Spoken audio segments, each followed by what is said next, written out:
¿Cómo hemos cambiado los ticos? El Estado de la Nación nos hace una radiografía de los últimos 30 años.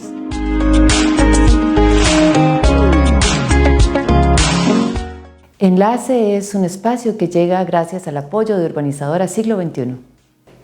Nos encontramos en esta oportunidad con don Jorge Vargas, el director del Estado de la Nación, un programa que tiene ya 30 años haciendo radiografías de la evolución de Costa Rica y en Centroamérica también ha ido evolucionando. Y don Jorge, 30 años investigando, analizando las problemáticas de nuestro país, Costa Rica, nuestra gente. En todo este tiempo, al día de hoy, ¿cómo ve usted Costa Rica? ¿Cómo hemos evolucionado los ticos? ¿Cómo hemos cambiado esta economía que empezó hace siglos con el café y el banano, después ahora una economía más dinámica en un mundo globalizado, unos valores que han ido cambiando a través de los ticos, del tiempo con los ticos, y cómo esa parte social, ese tejido social ha ido cambiando a través de esta radiografía que ustedes han documentado de una manera impecable en todos estos años? ¿Y cuáles serían los desafíos de esta nueva sociedad, de esta nueva identidad del costarricense? Muchísimas gracias. Vea, son 30 años para poner un periodo en el que me hice viejo yo, de tener pelo café y largo, ahora tengo poquito y blanco.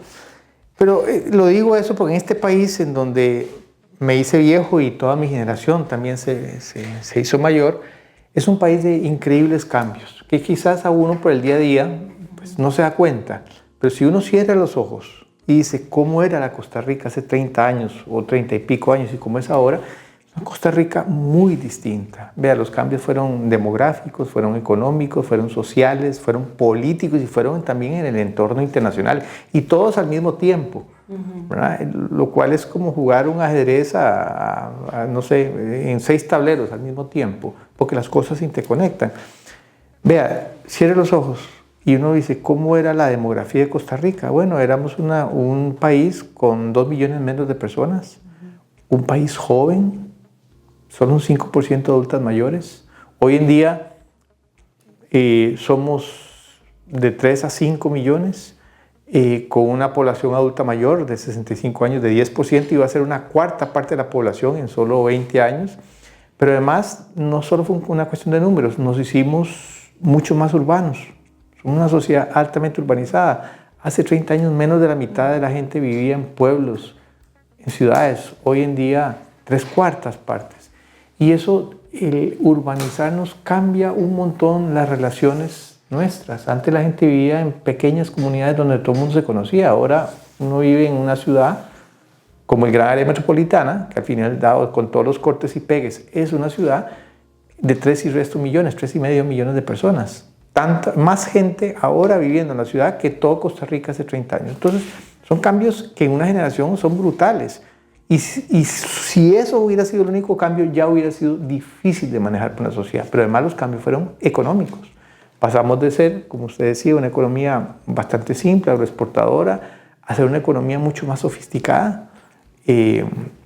Nuestra economía es 4 veces de más tamaño que la de hace 30 años, y con un sector de servicios especializados, de alto valor agregado, de medio valor agregado y contenido tecnológico que no teníamos jamás hace 30 años. Los cambios fueron sociales. O sea, la demografía y la economía lamentablemente no crearon una sociedad más igualitaria, somos más desiguales. Pero con un punto importante, y es que todas estas transformaciones económicas crearon más clases medias. Hoy hay más clases medias que hace 30 años atrás, pero buena parte de esas clases medias se empobrecieron, ¿verdad? Y eso es un problema que desde Aristóteles se ha visto que eso genera problemas políticos. Bueno, más clases medias y muchas de ellas más pobres que hace 30 años atrás. Más economía, más de mayor tamaño, más sofisticado, pero mientras que en el año 1990, por decirlo así, alrededor del 30% de la gente no ganaba el salario mínimo, hoy estamos en 35%. Una economía que invirtió mucho, un país que invirtió mucho en lo ambiental y creamos una política de conservación ambiental que nos permitió reforestar, una de las reforestaciones más importantes de todo el mundo. Pasamos depende de la medición, cerca del 30% del territorio nacional a un 54, 58% con cobertura boscosa, según la medición que usted quiera escoger. Pero además empezamos a la protección marina, 30% de nuestros mares, que es 10 veces más grande que la tierra que tenemos nosotros. Tenemos sus mares, están bajo un esquema de protección, pero nos volvimos más ambientalmente insostenibles. Una paradoja muy interesante, ¿verdad? Pero fueron cambios enormes, ¿verdad? Y al mismo tiempo, si uno agrega en toda esta sopa de cambios, la política todavía, se puso todavía más toreada el asunto, porque seguimos siendo una democracia la más longeva de América Latina, una de las más longevas de todo el continente, pero los partidos políticos colapsaron. Y ahí en ese tema, don Jorge, muy interesante porque en realidad hemos hecho una constitución política que se basó con las garantías individuales de aquel liberalismo, pero también con esas garantías sociales, y se juntó en ese instrumento tan representativo de la sociedad costarricense como fue nuestra constitución política de la Segunda República. Pero ahora hablamos del Estado fallido, cuando el Estado no le resuelve al ciudadano las cosas básicas como seguridad. La inseguridad sigue siendo en las encuestas un tema que al costarricense le preocupa mucho. El nivel de educación como movilidad social para mejorar esa clase media que usted está hablando. Y también el tema de la salud, los servicios del Estado. Costa Rica sin duda alguna le apostó a ese servicio de la caja, esa institución tan democrática para nuestro país y no al ejército. Y eso nos ha diferenciado, el ambiente, la educación, la salud. Pero ahora el narcotráfico nos tiene en vela en un país que era la Suiza centroamericana, y el costarricense siente que no le están contestando y le están dando respuestas a eso, a lo que veníamos acostumbrados. En ese cambio, en esa vorágine de cambio que ha tenido el costarricense, y teniendo claro que entramos ahora sí, año electoral, donde se van a poner a la palestra estos temas, y estamos hablando de un rezago de la educación, en el estado de la educación, fueron muy claros ustedes en decir que tenemos una crisis de la peor en 40 años, los presupuestos son cada vez menores y tenemos un modelo de estado que ahora hay que ajustar la cobija en las prioridades donde no se le está devolviendo y dando una respuesta al ciudadano. ¿Cómo ve usted en este panorama de multipartidos, además, como usted bien apunta, cuáles deberían ser esos temas importantes para la calidad de vida del costarricense en esta radiografía de estos años que ustedes han llevado? Bueno, me tiró una complicadita, ¿verdad? Vea, es que en su pregunta hay por lo menos dos partes.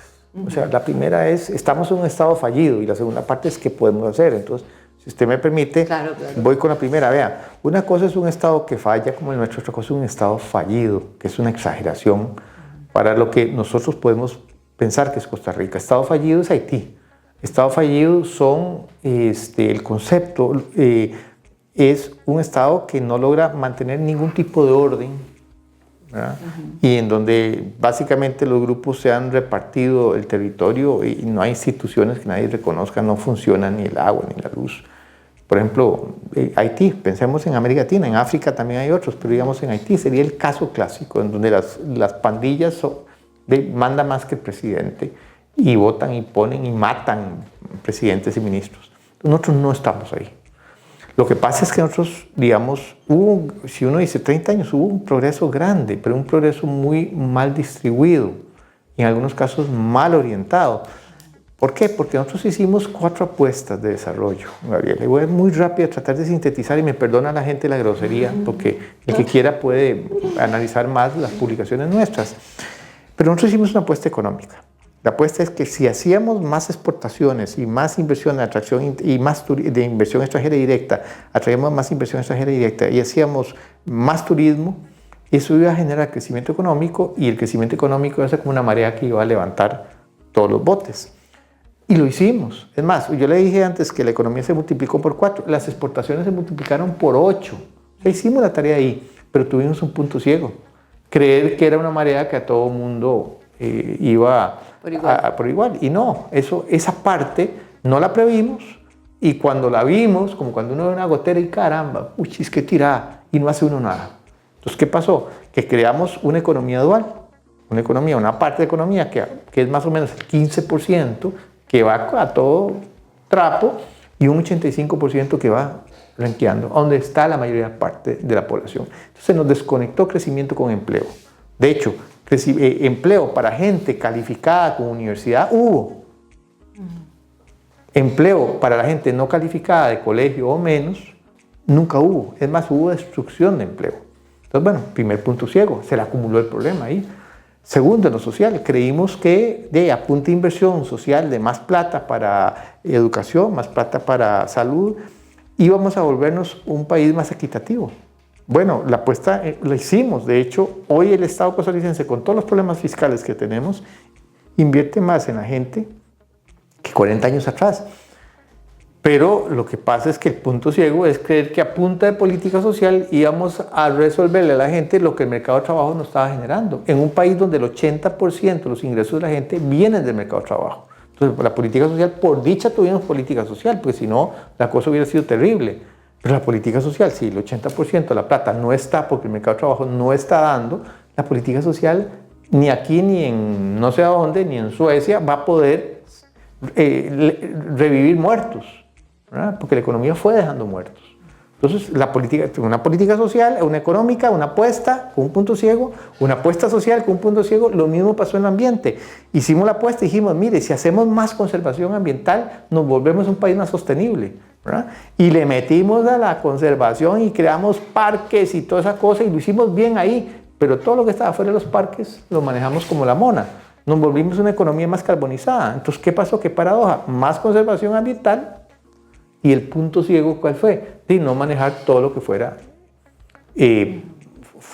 de los parques nacionales, lo manejamos muy mal. Entonces nos volvimos, a pesar de la conservación, en una sociedad más ambientalmente insostenible. Y en la política lo mismo, dijimos, bueno, lo que hay que hacer aquí es hacer más democracia, vamos más derechos para todo el mundo, más garantías, libertades, derecho al ambiente sano, el 8% del Producto Interno Bruto. ¿Cuál fue el punto ciego? Que no transformamos ni la fiscalidad del Estado. Lo hicimos en el 2018 ya con el agua al cuello y porque teníamos que o vender la choza o salir corriendo del país, un Estado a punto de no poder pagar.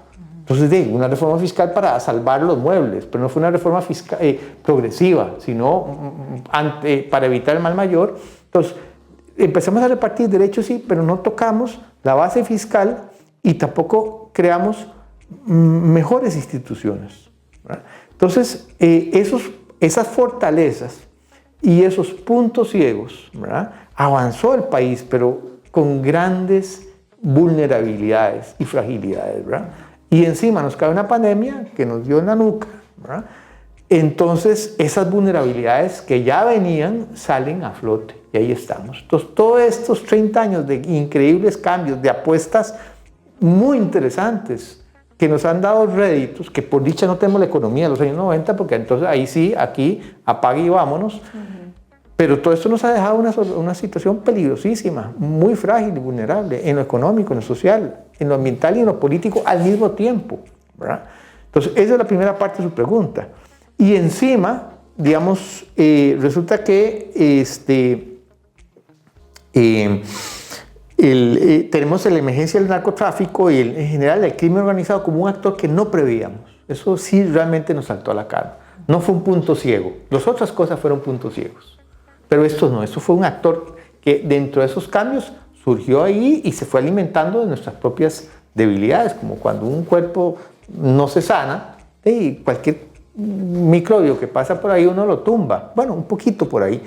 Entonces, es una sociedad que en este momento pelea con sus virtudes y los demonios que ha creado. Muchos de esos demonios, repito, fueron cosas que pudimos haber arreglado cuando no era tan complicado. Pero lo mismo, voy a usar nuevamente la metáfora de la casa, salió la gotera, vos le decís a tu esposo, mira, y pucha, qué tirada, la gotera salió, y no hacen nada, y el próximo invierno se viene el techo para abajo, ¿verdad? Entonces, un poquito de eso es el problema. Entonces, ahora se nos viene en un momento muy complicado, y además surgen estos nuevos problemas, como el crimen organizado, que realmente es una amenaza a nuestro desarrollo humano y a la democracia. Se nos junta todo en un espacio, en una coyuntura en donde la manera en que manejemos esto va a determinar si dentro de 10 o 15 años las generaciones que nos siguen van a poder seguir en la senda de construir una mejor sociedad o estaremos en una noche.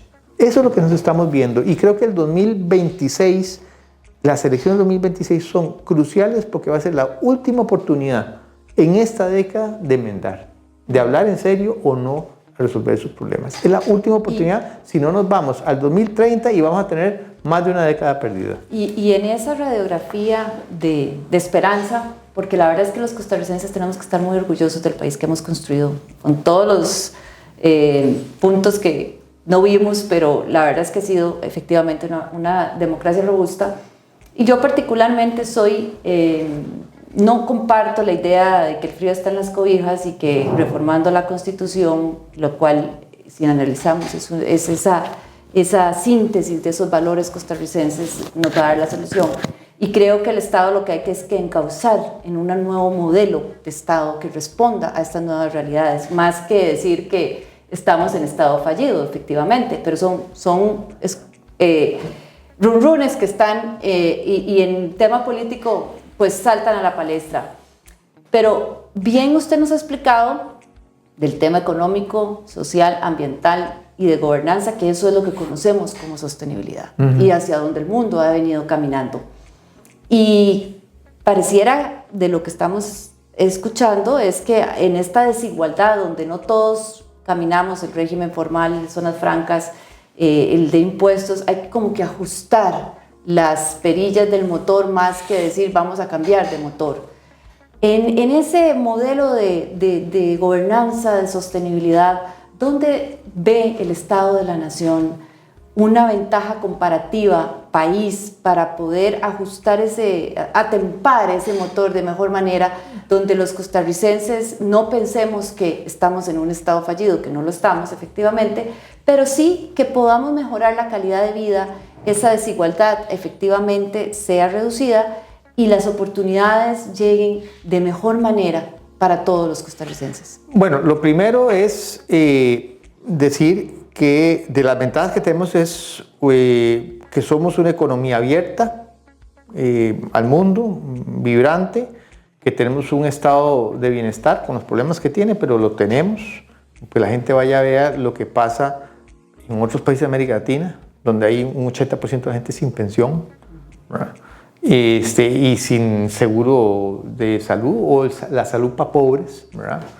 En fin, tenemos un estado de bienestar, tenemos una democracia con todos nuestros problemas, ¿verdad? Tenemos toda una trayectoria de conservación ambiental. Eso, mire, para poder cambiar hay que entender cuáles son las fortalezas, no solo las debilidades y los retos. ¿Qué son las fortalezas? Hace 2000 años un gran pensador de la Grecia antigua dijo: dadme una palanca y moveré al mundo, ¿verdad? O sea, a donde yo me sostengo. La palanca nuestra, la única que tenemos, son nuestras fortalezas.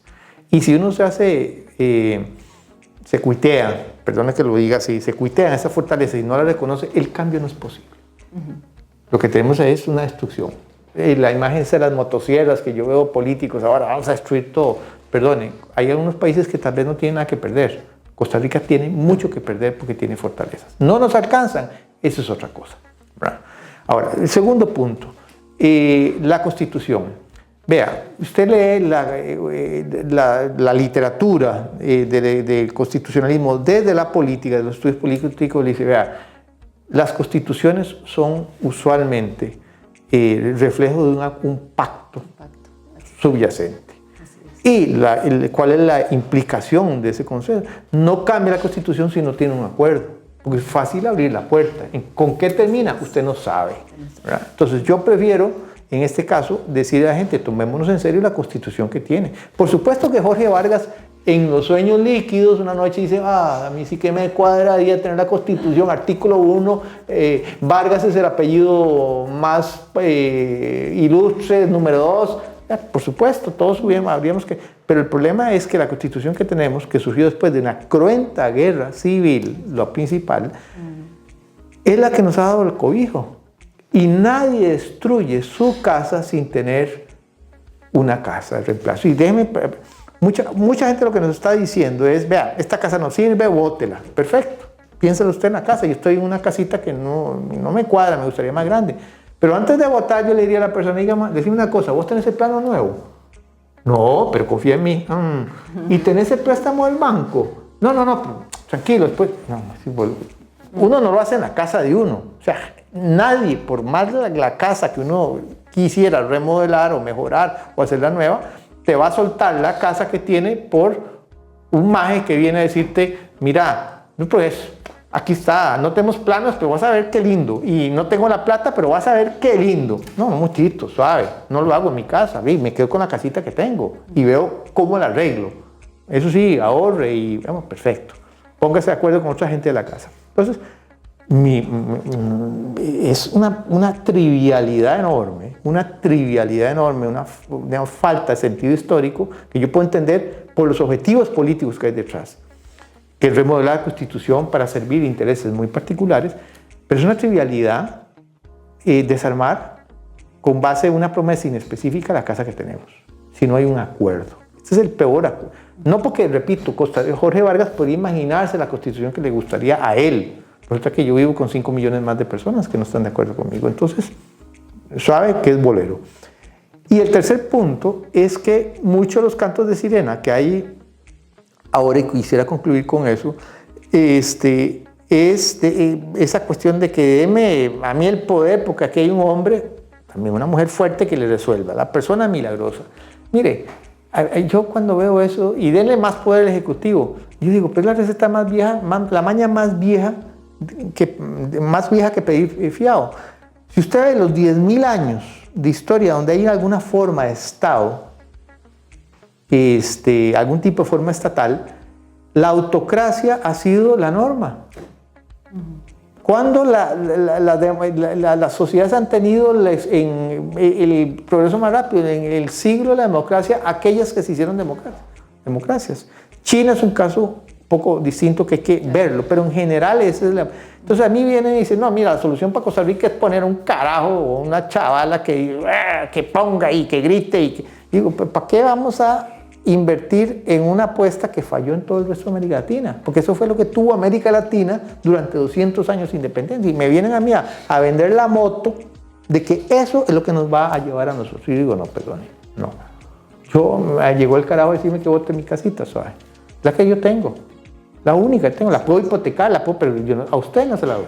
Porque si no, me voy a quedar a la intemperie y con los sueños frustrados. Así que mejor no. No, muchas gracias, don Jorge. Muy claro en el momento histórico en el que estamos como país, y definitivamente como costarricenses no debemos olvidar todas estas luchas históricas que nos han llevado a ser la sociedad que nos ha diferenciado en el mundo. Los temas ambientales nos reconocen en el mundo, pero no es en vano, es porque ha habido toda una lucha. Y es importante el diálogo y el respeto para poder llevar, como usted bien dijo, esa Constitución fue porque las personas que no pensaban de la misma forma tuvieron una madurez política para sentarse a hablar y llegar a los acuerdos que dieron esos caminos para poder llevar a Costa Rica a un lugar más próspero y con una nueva visión de país. Y específicamente en este momento estoy convencida que lo que tenemos que hablar es entre todos abrir los puentes, los espacios para construir esa nueva modelo país, visión, teniendo en claro esas ventajas comparativas de tantos años que tenemos, esas fortalezas, y teniendo claro que lo más importante son los ciudadanos y cómo ese endamiaje, ese motor, lo logramos ajustar para que todos nos montemos en el carro y podamos andar de mejor manera. Así que agradecerle este espacio de una institución como es el Estado de la Nación, que ha documentado y ha analizado de manera tan seria, que es un respiro cuando vienen diagnósticos, poder escuchar al Estado de la Nación en esa voz de rigurosidad científica y técnica de cuáles son los problemas para poder entender hacia dónde debemos como país ir buscando las soluciones. Muchísimas gracias. Encantado.